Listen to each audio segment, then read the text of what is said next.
Hey there, Cougars. I am here with another book review, reviewing Stepsister by Jennifer Donnelly.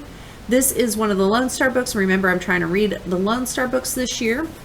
This book, if you can't tell from the cover, is based off of the Cinderella story. It's not a retelling. Let me start with, it's so not a retelling. A retelling would be if they took the Cinderella story and that same plot and retold it in a new way. This particular book takes from the moment that Cinderella gets married to the prince and goes forward. And it doesn't tell Cinderella's story. She is not our main character. It tells the story of the stepsisters and the stepmother and what kind of happens to them after Cinderella leaves and marries the prince. And what we find out is if you put a lot of bad out into the world, bad comes back to you. And in this case, the stepsisters have put a lot of bad out into the world. The whole world knows about how they treated Cinderella. The whole world knows about the horribly wicked things they did to her. And they all hate her, hate those sisters, and hate the stepmother. And so they treat these ladies the way that they treated Cinderella. And it gets really bad to the point where they're poor, their house is gone, everything's gone, and they are reliant on others for support.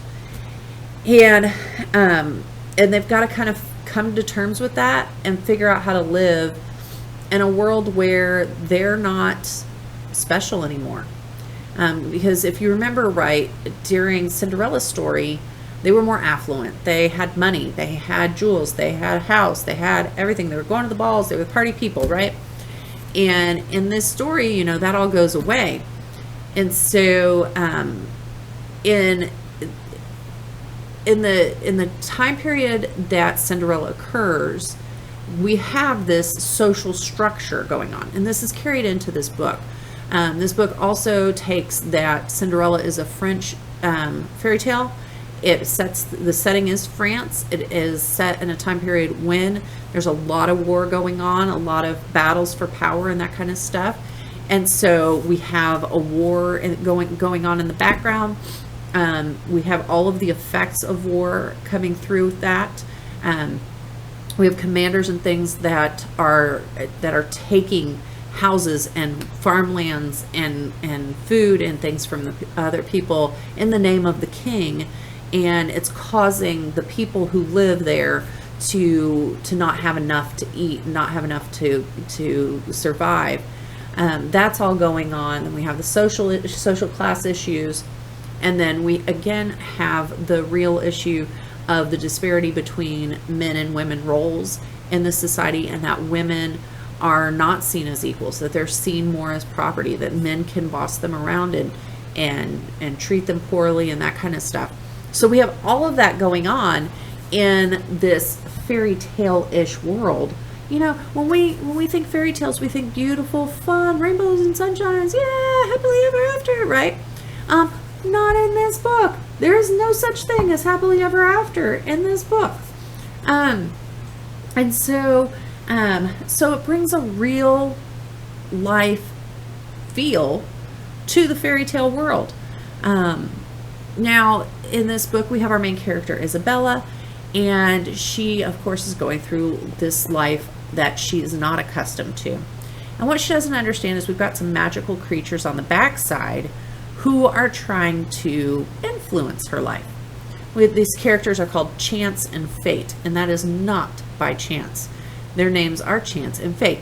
And Chance and Fate challenge each other to a bet that Isabella will, one says that she will fail and be in poverty for the rest of her life, and the other says she will find the way to succeed, right? And they are going to do what they can to influence that. And so they're working behind the scenes trying to influence this, and they're having this bet go on. And then there's a third party who says, watch and see what she does. It'll be fun.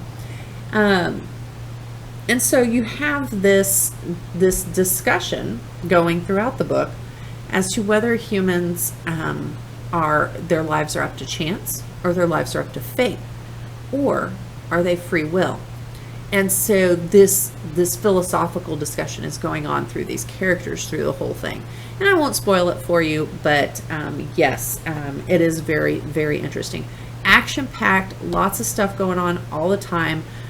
Jennifer Donnelly, she must have done a lot of thinking and a lot of outlining, because one piece in the beginning of the book will pop back up later in the book as a valuable piece of information. The puzzle pieces are just sprinkled like confetti throughout it.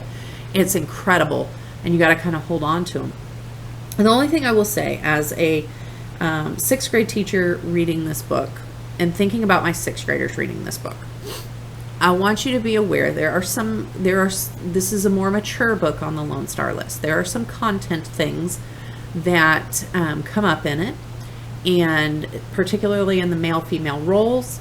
There are some content things with language. There's some violence in this. I mean, Isabella's the stepsister who cut off her toes. Like, there's violence in this.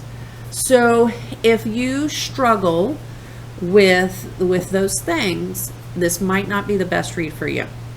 If you are ready to handle those things, go with it. It's a great read. Very action-packed, wonderful. When they say, don't just fracture the fairy tale, shatter it, they mean it. It's incredible, an incredible read, and well worth the time and effort to read it. It was great. I can totally see why it's a Lone Star book. It very well written. So go out and find your next great read.